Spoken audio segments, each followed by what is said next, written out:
Terima kasih atas waktu dan kesempatan yang telah diberikan kepada saya. Di sini saya akan memberikan sedikit informasi tentang penyakit diabetes mellitus dalam rongga mulut. Sebelum melakukan penyuluhan, saya memperkenalkan diri. Jadi nama saya Aloysia. Jadi nama saya Aloysia Valkorinamus, biasa dipanggil Valmu. Saya mahasiswa dari Poltekkes Kemenkes Jepang, jurusan D3 Kesehatan Gigi. Jadi kita lanjutkan saja pemberian materi tentang penyakit diabetes mellitus dalam rongga mulut.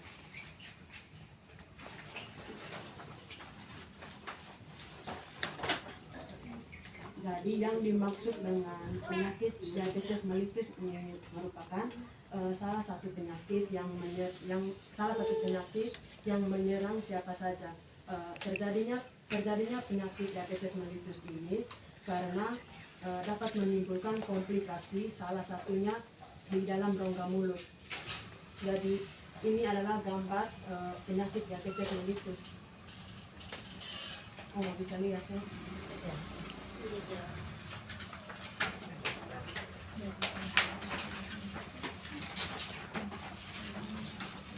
Jadi di sini ada juga penyebab penyakit diabetes mellitus. Yang pertama itu kurangnya aktivitas fisik. Jadi untuk oma-oma itu harus sering melakukan aktivitas olahraga begitu. Yang kedua terlalu sering mengonsumsi yang mengandung banyak gula.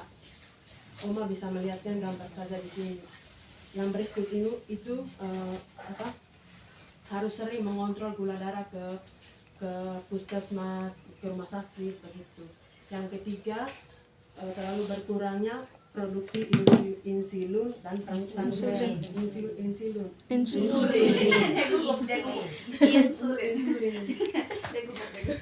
Yang berikut nutrisi yang tidak seimbang. Dari yang berikut itu tidak terganggu respon tubuh terhadap insulin.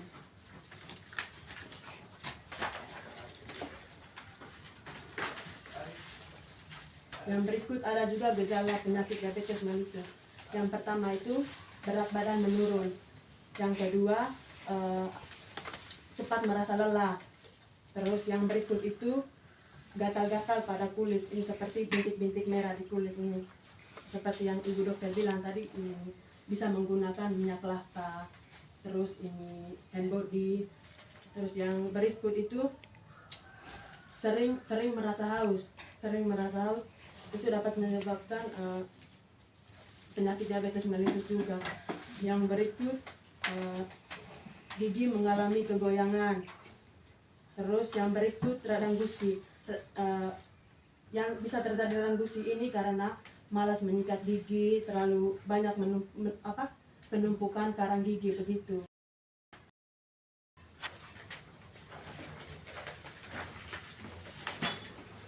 Yang berikut itu cara pencegahan penyakit diabetes mellitus. Yang pertama, mempertahankan berat badan ideal dengan mengonsumsi makanan rendah lemak. Yang kedua, mengonsumsi makanan yang berserat dan berair seperti buah-buahan, sayur-sayuran. Yang berikut, mengurangi makanan dan minuman yang manis seperti kue, kopi begitu ibu oma. Gorengan. Yang berikut berhenti merokok. Untuk opa itu jangan terlalu sering merokok karena itu dapat menyebabkan penyakit diabetes dan juga dapat menyebabkan radang gusi.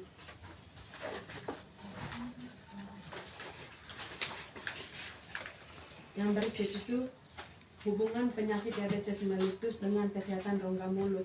Yang pertama, bibir kering. Bibir kering ini menyebabkan karena berkurangnya air liur dan juga tidak terlalu banyak mengonsumsi air putih. Yang kedua, gingivitis atau radang gusi. Yang keempat, sariaban.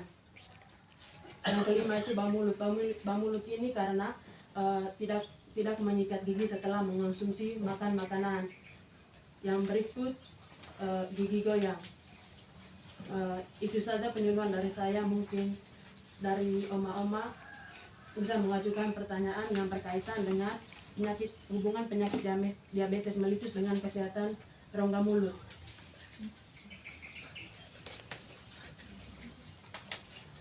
Baik, terima kasih. Pertama saya ingin mendapat penjelasan tentang diabetes mellitus itu apa?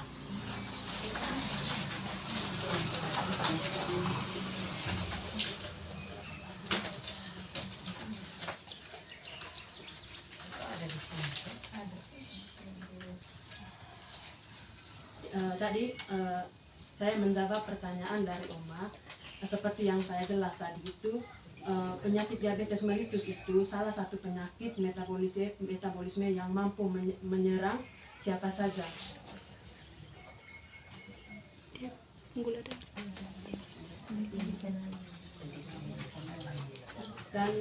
Dan itu juga karena kandungan gula dalam darah itu melebihi normal dan cenderung tinggi.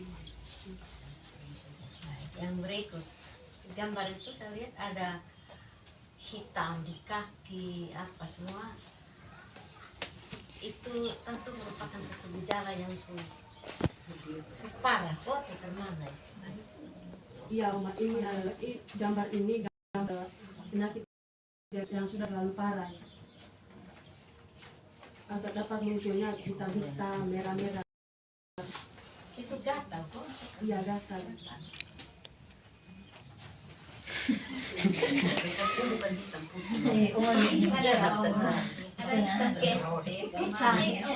Begini kok bukan. Atau karena sama gula darah yang begitu. Kalau soalnya begitu gula darah. Iya. Gula ini Sudah. salah satu. Dia malah warna putih karena saya garu gitu. Itu bekas. Tentu tubuh kita juga memerlukan. Nah, kita sudah stop.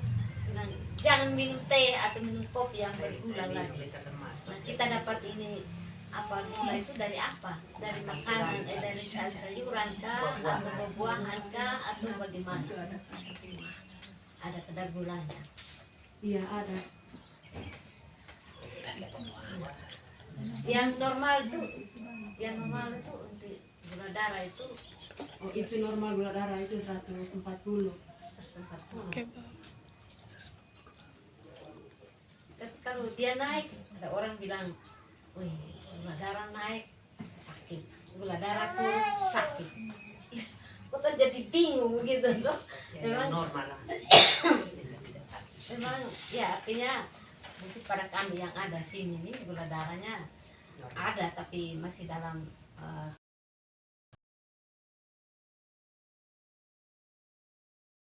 kondisi sebentar dia sakit masuk masih jadi takut juga untuk mau makan permen juga jadi takut begitu so, karena ada gula tuh begitu. Jadi serba salah mungkin ya, mungkin kalau misalnya satu ketika saya kepingin untuk minum teh yang ada gulanya terus apakah bisa untuk mengurangi dia punya apa dalam tubuh bisa tambah dia air putih biasa begitu kok ada bagaimana Kalau untuk mengurangi kadar gula terlalu tinggi itu jangan terlalu sering juga minum teh, minum kopi. Itu juga harus sering mengonsumsi air putih saja. Baik. Jadi sepertinya ini penyakit-penyakit yang kami alami ini ada hubungannya dengan kesehatan gigi semua ini. Iya.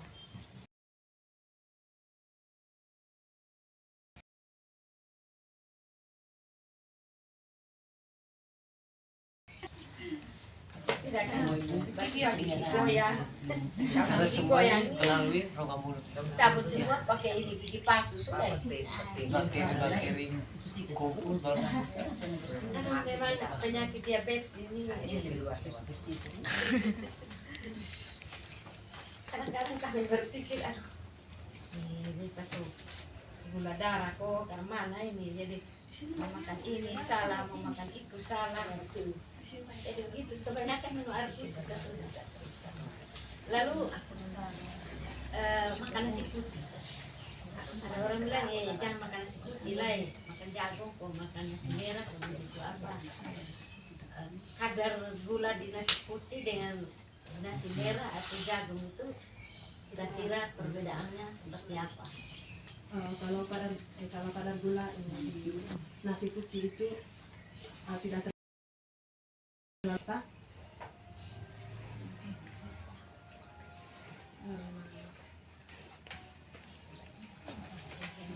bisa juga sama apa kalau yang mengalami penyakit diabetes mellitus itu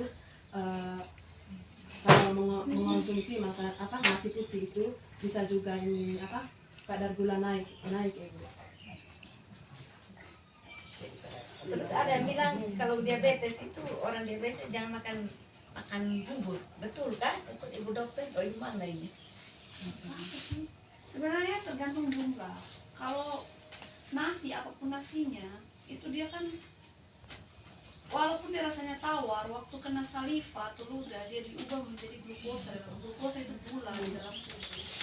Tergantung jumlah. Kalau misalnya kita biasa makan 1 cup begini, biasanya kalau hitungan kayak begitu harus orang gizi sih. Mereka hitungnya pas 100 gram. 100 gram tuh diubah ke dalam bentuk gula tuh dia berapa? Kalori itu berapa?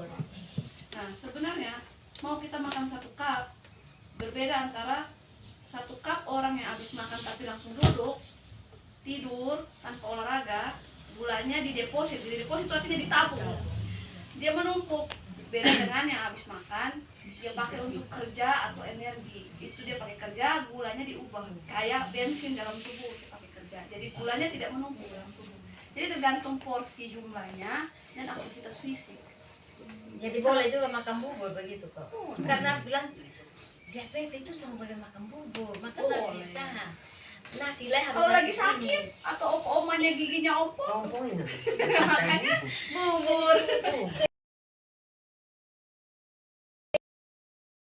Selama porsinya misalnya kita aktivitas fisiknya tidak terlalu berat, atau kita atlet lah misalnya aktivitas fisiknya berat, kita olahraga yang berat-berat, tidak mungkin kita makan jumlahnya sedikit karena kan kita butuh bensin untuk kerja kayak motor.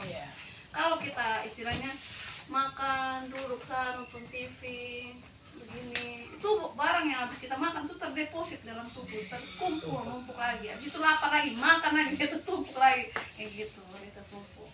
Selama itu gula bisa dibakar untuk aktivitas, ini olahraga tuh tidak kerja rumah tangga tuh kan juga termasuk olahraga sebenarnya. Basapu, bapel, cuci baju, turun pangan, angkat air, angkat galon, itu kan keringat juga. Dan itu dipakai untuk kerja. Selama itu makanan dipakai untuk bekerja. Tapi kalau yang sudah ada diabetesnya, pada pasien yang sudah diabetes dikurangi jumlahnya. Digantilah makanan yang gulanya rendah. Misalnya kita akalin dia kan orang diabetes tuh lapar terus tuh. Lapar baru duduk sedikit sampai makan lapar, itu bapak gula, makan habis, aduh lapar nih, makan. Nah, cara kita ganti adalah cari makanan yang bikin kita kenyang tapi gulanya rendah. Apa misalnya? Sayur itu bikin perut kenyang. Atau buah tuh kan ada yang buah yang manis, ada buah yang tinggi air tapi gulanya rendah. Contohnya apa? Apel, pir itu buahnya tuh banyak airnya, gulanya sedikit. Beda dengan pisang kan manis,